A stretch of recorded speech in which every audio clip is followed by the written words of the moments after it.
We are back here at NRA National Firearms Museum with the director of the National Firearms Museum, Jim Supika. And Jim, I'm so excited. I've been excited about all these segments we've been doing here in the month of October. This one to wrap up October. This is awesome. So we're talking today about weirdo Derringers, and you have collected, my friend, quite an assortment of weirdo Derringers. So please get us started, sir. I just think these are fun. When people talk about Derringers, a Derringer is a small concealable handgun. Takes its name from Henry Derringer, who was making little muzzle-loading guns in Philadelphia in the 1800s. But the Derringer that people think of when they think of Derringer is the classic Remington double-barrel Derringer. Here it's in a very cool wrist holster to where you literally have the ace up your sleeve there. We were just discussing about how this was actually worn. I figured it was worn butt forward so you could draw the gun, but Matt says Doug has shown how this could be worn, and then you'd want to be careful how you held your hand, wouldn't you? But worn and then fired without it being drawn. It does have a spring clip retainer designed for the gun to be drawn from the holster. So, but it's the classic. It's the break open, 2-shot, 41 rimfire caliber, an incredibly long production run, many of them made, and a very popular gun, and very similar designs are still being produced today. But let's talk about the weird stuff. There were a lot of concealable handguns have always been popular as long as there have been handguns. And there were a number of different approaches to them.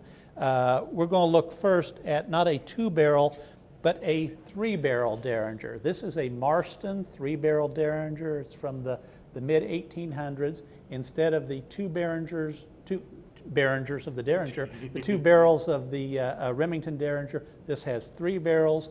And the Remington Derringer, you fire 1 barrel, then automatically the firing pin moves to fire the other one. On this Marston, it's a dial-a-barrel. You have a little dial on the side. You select barrel 1, 2, or 3. And you have a little flat, slim 3-shot Derringer that's very handy, vest pocket size. Jim, if 2 is good, 3's got to be 3's better, right? Got to be better. See, that's what I'm thinking. It's a very cool little gun. Now we're going to go at another approach, and this is going to look an odd-looking firearm. The function is basically that of a revolver. It's a simple revolver. You see the cylinder is there. There's the barrel is just built right into this brass frame. It functions just like any revolver, single-action revolver would. You cock the hammer and then press. You get your glove stuck in the hammer. Don't shoot this with gloves is my advice. And then there's a little spur trigger on the front of the frame there. But this was designed so that once you got somebody really mad shooting at them, you could swing it around and use it as brass knuckles. That was the concept here. It's called a knuckle duster. Reed's knuckle duster. It was made in several different calibers, but again, a very small, compact firearm, very concealable. Again, from the mid to late 1800s.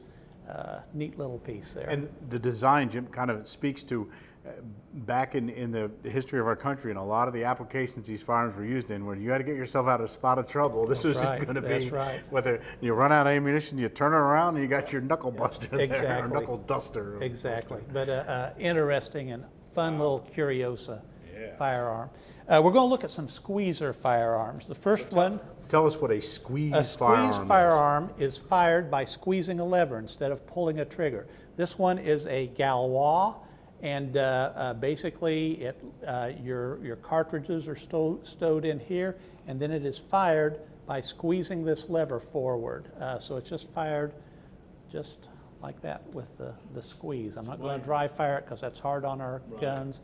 But why would you prefer squeeze, or is just you're going to have to ask Mr. Galois that, because I don't Once again, know. A gun maker thought he had the most incredible design in the world. But it was trying to be compact, trying to where you weren't fumbling. A lot of these were folding triggers, fumbling with a folding trigger, a little spur trigger. There's the question of, do you take up space with a trigger guard? Wow. I don't know that big lever sticking out the back is saving a lot of space. But still, it's a very interesting little squeezer design. There's an Italian design with a ring trigger that squeezes from the front. This is another little squeezer concept made in Italy, but it's the same concept. I'm not going to dry fire those because these are just hard on the guns when you do that. Might break your You finger, don't- too. Yeah, well, there's that. But you don't want dry fire antique guns. But this one, again, it's got the magazine there. You see the basic pistol shape there, but a different concept for how to fire it. So a little squeezer there. We're going to look at a little. This is a really interesting concept. This in is a fun. Derringer. This is a fun little compact gun. It's the Chicago Firearms little compact firearm there, and this has a this is a multi-shot. It's got an internal chamber carrier that is like the spokes of a wheel. We're going to open it up here and see how this works. It took a very short 32 rimfire cartridge, and we're going to see how that fit. You take off the cover plate, and you see the chambers there, each one like the spoke of the wheel, and as you operate the action, they rotate around and come in line with the barrel to fire. I'll see if I can remove that cylinder for us here. There we go. There's the little cylinder came out, and you can see that each one of those, it loads from the breech from the inside of the wheel, and then they're pointing outwards, and they come in line with the barrel as they fire. And then just for comparison, I brought a modern concept of a little single action. North American Arms and Freedom's Arms both made these little tiny single action revolvers. But really, compared to some of the 19th century designs, these are very simple, and the guns from the late 1800s were complex and varied. Yes, and it shows they didn't have a problem getting out there and really exploring some neat ideas. Once again, as we said earlier, all the way back to talking about revolving rifles and disguised firearms.